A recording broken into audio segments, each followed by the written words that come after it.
Good evening. Welcome to another exciting edition of Sowing a Bourbon. I'm Glenn. This is Charlie. And tonight we are doing a blind. I happen to know what we have before us, but Charlie does not. And we're going to have some fun tonight, so stay tuned.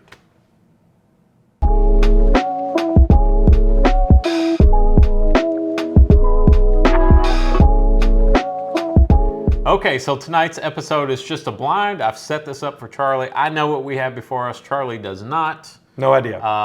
Glasses are numbered 1 and 2. Bottles are numbered 1 and 2. He hasn't seen them. So I asked Charlie before we started this, do you want to know anything about these? No. Do you want me to let you know if they're bourbons, No. if they're rye, No. how old they are, No. blah, blah, blah. Obviously, they are similar in certain ways. Or I wouldn't have set them up against each other. They are brown liquid. And I believe you have not tried either of these. Oh. Yes. So let's get started. There's nothing really more to say. I can't tell you anything about it, so. So my intrusive thought wants me to just pour this into that and ruin the blind and just walk off. Well, Which one am I doing first? This one first. Which one? The one on the left. Okay. Are you trying to trick me into saying what it is? No.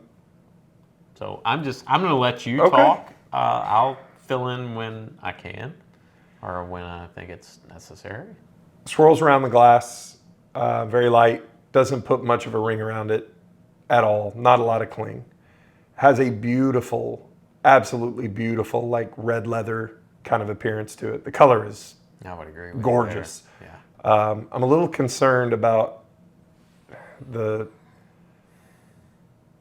It's almost an orangish red color, isn't it? It's finally starting to get a little cling on the glass there, but it definitely took a while. It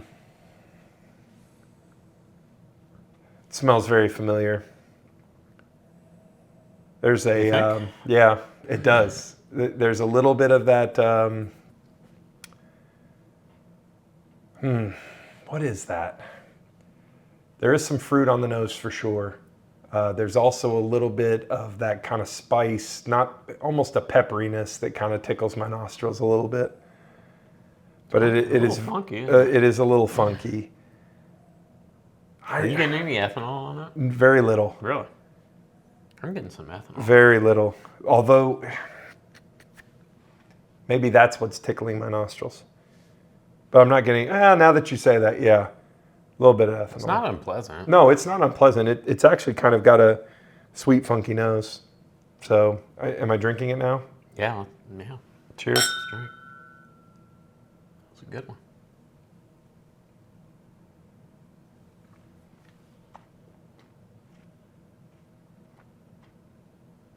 That is so familiar. It's rich flavor. I mean, it's got a great spice, kind of mid palate, kind of sweet and savory on the front. The kind of spiciness hangs around, and it not only coats like the middle part and back part of my tongue, but the roof of my mouth. It's got a really nice spice to it, kind of baking spice, black pepper, not a ton of oak, little Kentucky hug going down, just kind of sweet and spicy. I would agree. It's got a ton of flavor, doesn't it? Mm-hmm. Very deep, dark. Yeah, it's a really dark molasses. Yeah, plum, like really dark fruit, almost like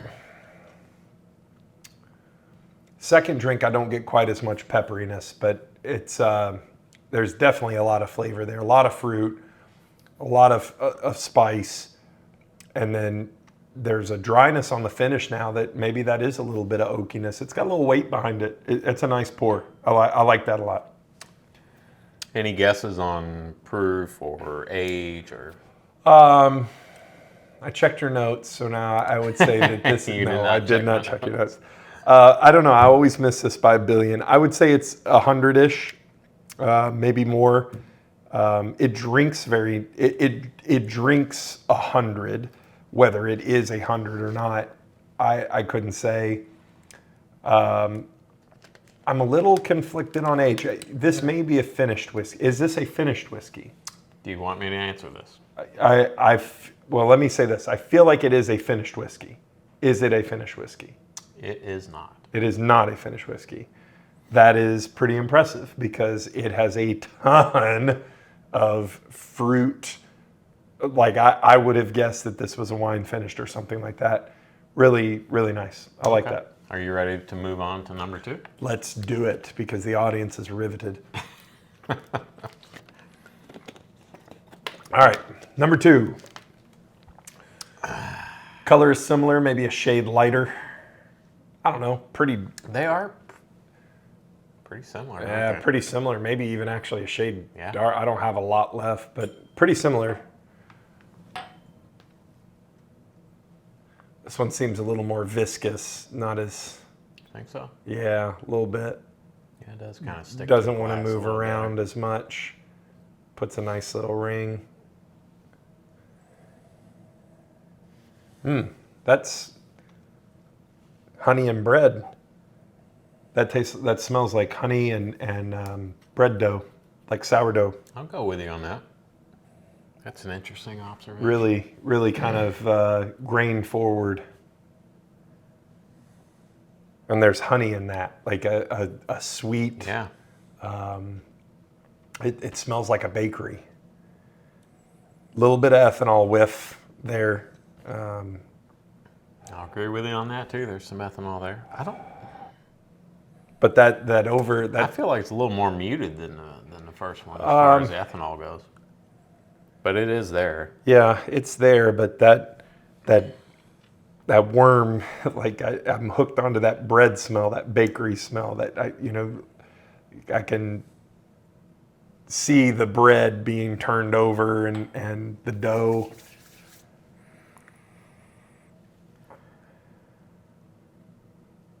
Usually this is where you can smell the bread. Yep, there it is. That's interesting. I just smell it on the nose. Well, I'm going to drink it now. All right. Cheers. Cheers.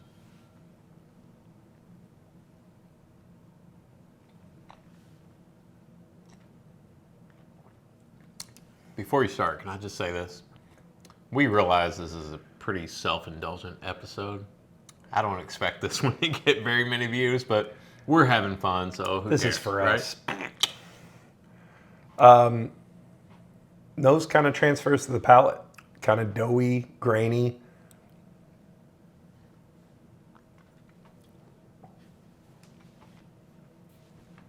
There's definitely a sweetness to it. I get a little bit toward the finish, a little bit of splash of spice, kind of on the outside of my tongue. That's interesting. Malty. The finish is a little, I don't want to say bitter, but it wouldn't be a stretch to say bitter. It's not dry. It's just got a very kind of bitter finish on it. Not unpleasant. It's just kind of bitter. Mm-hmm. Bitter oak, maybe. Kind of makes you pucker a little bit. Yeah, a little dry. Makes me want to drink a water, but not unpleasant though, is it? Yeah, not super unpleasant. I think I prefer. I really like the nose on that one. I think palate-wise, I think I prefer number 1. Number 2 has a great nose. I really love that nose, but I get a lot of heat on the back end of this. Yeah, there's definitely a little heat on the palate. Like on. I agree with you though. I prefer this nose. Yeah. This one's not complex. It's kind of sweet dough, a little bit of like a sourdough bread. It's almost like drinking a sourdough bread. A little bit of that kind of honey sweetness and malted, and the grain, ground grain and bread, fresh bread. Okay. Any guesses on age, mash bill, proof on that one?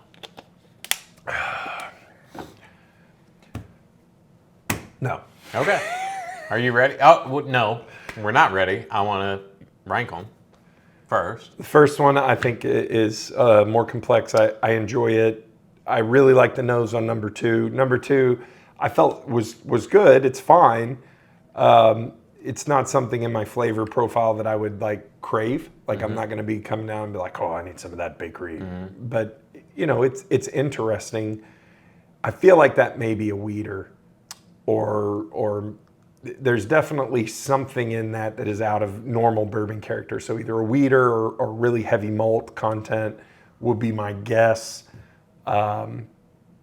But I really like the complexity of the palate of number 1. If you had to rank them. 1, 2. No, not rank, but rate them. Sorry. I don't know. I really like number 1. Number 1's really good. I will tell you, they are both in the $60 to $90 range. I really like number 1. I thought it was a finished product because of just how much like crazy fruit, plum, fruit pie, pitted fruit you get in the front, and still get some of that spice. And that's a heavy duty, flavorful bourbon. I really like this one. I give this one a 7.5, 7.675, somewhere in there, mid 7s, high 7s.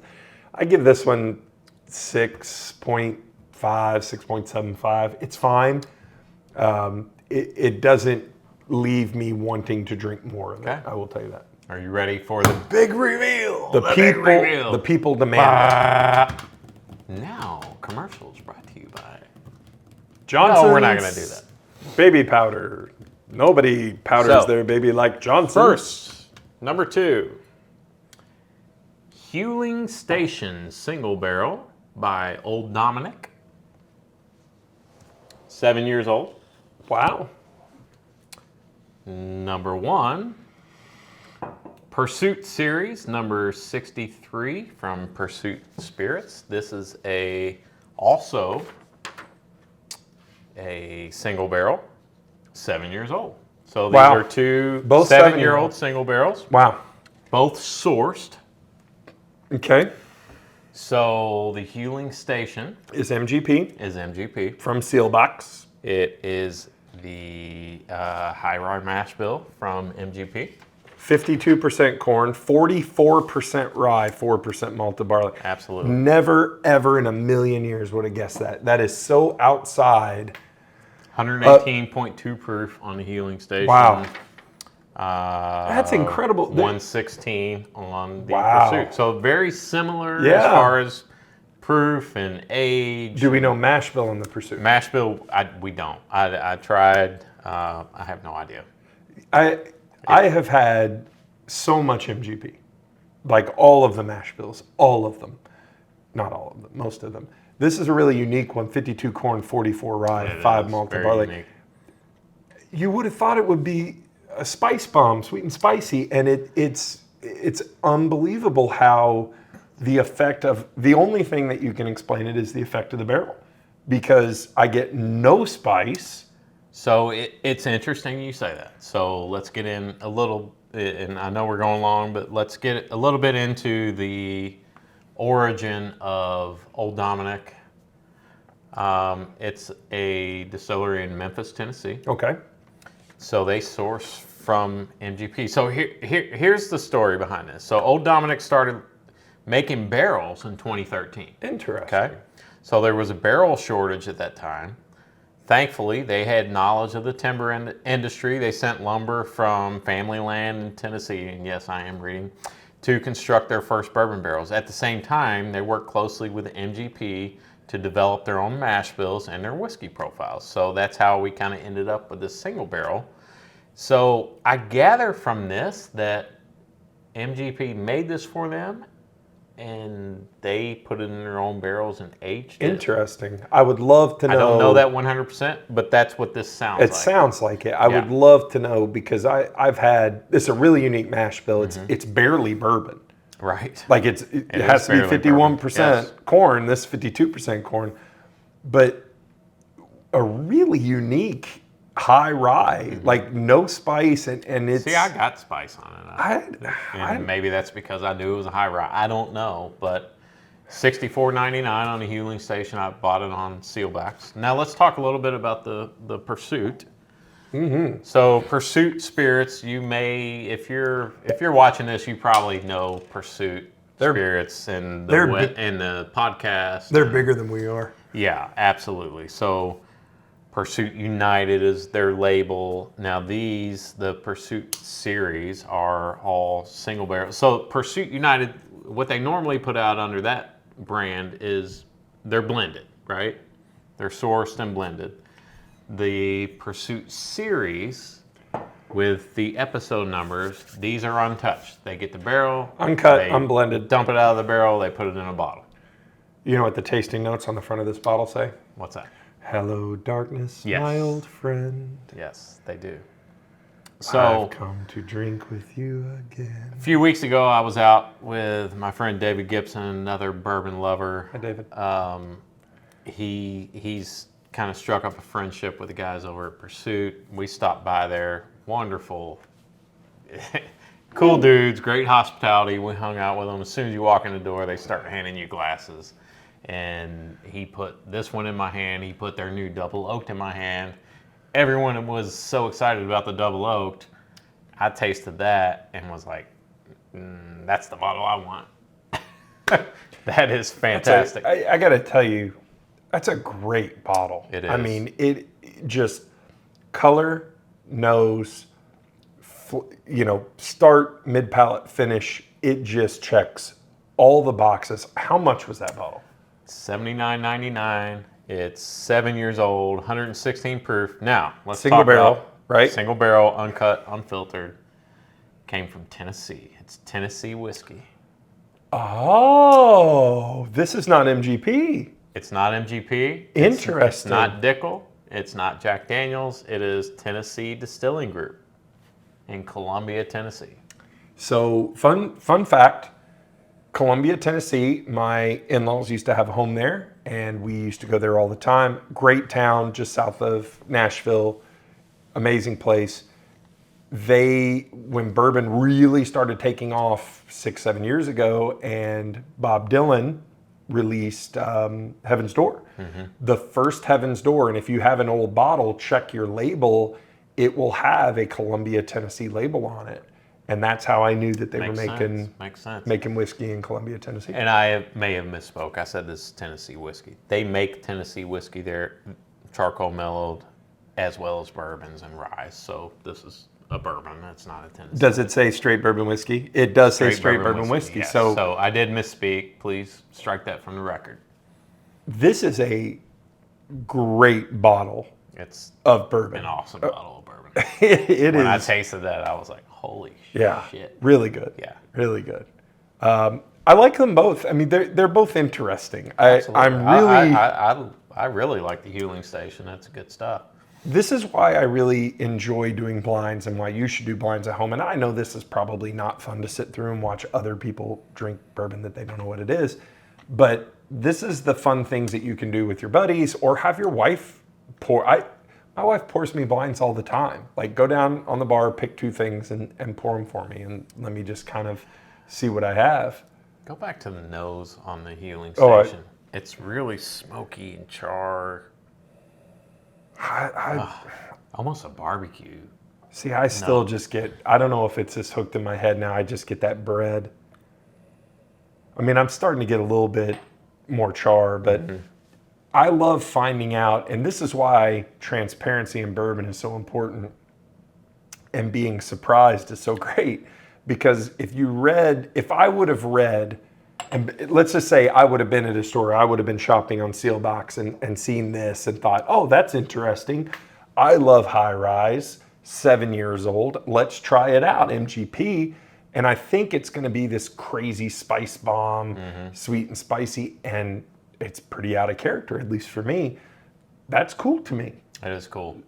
And going back to Pursuit, those guys are great. If you're in Louisville and you're doing the bourbon tours, go stop in, see them. You'll love it. It's not your classic distillery tour because they're not a distillery. They're a sourcer and a blender. Guys are great. If you've heard of seelbachs.com, check them out if you haven't heard of it. But they're kind of connected in some way. So they were very gracious, took us upstairs, showed us where they do the podcast. took us into the Seelbach room where they take all the pictures for the website and everything. Great experience, great guys. Check them out if you're in Louisville. Have you all noticed in the last couple of weeks, Glenn does all these wonderful activities like go to Jack Daniels, I can't get Charlie out of the go basement. do Peerless, go do Pursuit, go do Hard Truth, and then I just, I'm just here. Stays in the basement. But then he goes to Brush Creek Ranch. It's fine. That does make up for it. And I'll be back at Brush Creek Ranch later on this year doing another distillery tour in Saratoga, Do you think Wyoming. I got an invite to Brush Creek? More than Guess welcome what? to come. Charlie got an invite to Jack Daniels. He got an invite to Hard Truth. He got an invite. We're not going to fight on camera. They don't want to see that. All right. We need to stop this because I'm sure people are ready to turn this off and stop watching. Check these out. If you can find them, get on Seelbach. You may not be able to find this bottle, but find another one. Yeah, Both great bottles, 7-year single barrels. If you're getting sick, if you're anything like us, and I'll just speak for myself, if you're getting sick of going into the stores and trying to find something cool and unique and you're just seeing the same old, and when you do find something cool and unique, it's 50% over secondary, start perusing the old Try something interwebs. new. Yeah, find Seelbachs or Shared Pour or any of these other online retailers and find you a nice single barrel and treat yourself and, spend the money on the shipping and get you a bottle that's once in a lifetime, because the flavor that you're going to get out of these single barrels is here and it's gone, and you're never going to have it again. $79.99. We've spent a lot for on a lot worse bottles. That's than a that. phenomenal bottle of bourbon. Did we rate these? Oh, you did rate it. I did rate it. I don't remember what it was. I think this one was 7 something and this was 6 something. And I'm going to stand by that. I really think they're both really great. That may be one of the best Tennessee whiskeys I've had. That's a really great pour. So, all right. You need to like and subscribe on YouTube. I'm commanding you to do so right now. Please. That's the 11th commandment. Also, check us out on socials. Whiskey Realtor on TikTok, So in a Bourbon on Instagram and Facebook. And most importantly, keep those wallets loose. And your bungholes tight. Good night, everybody. Peace out. No. Do you have a clue? No clue. A magician always has to ask his person. I haven't told you. I haven't asked you any questions. Anyway, it's blind. You gotta start over. What the fuck is going on? Are you okay? I'm okay. Did you do cocaine before you came over? No, I wish. Let's start again. And purposely mouth breathing out of this side. The girls play a game now. It's called Guess My Fart. No. So, are you ready? No. This is like psychological torture or something. We're starting over. Okay. 3, 2, 1, go. Was that stupid? Do we need to redo How's that? it a single blind for you? Yeah, I guess it's not a single blind. You know what? Childish. I expect a certain level of professionalism in the workplace. Oh, wait a minute. I think I pulled something. You should start coming to my workout class. I haven't drank since the last time I drank. Are we ready? How's your chakras feeling?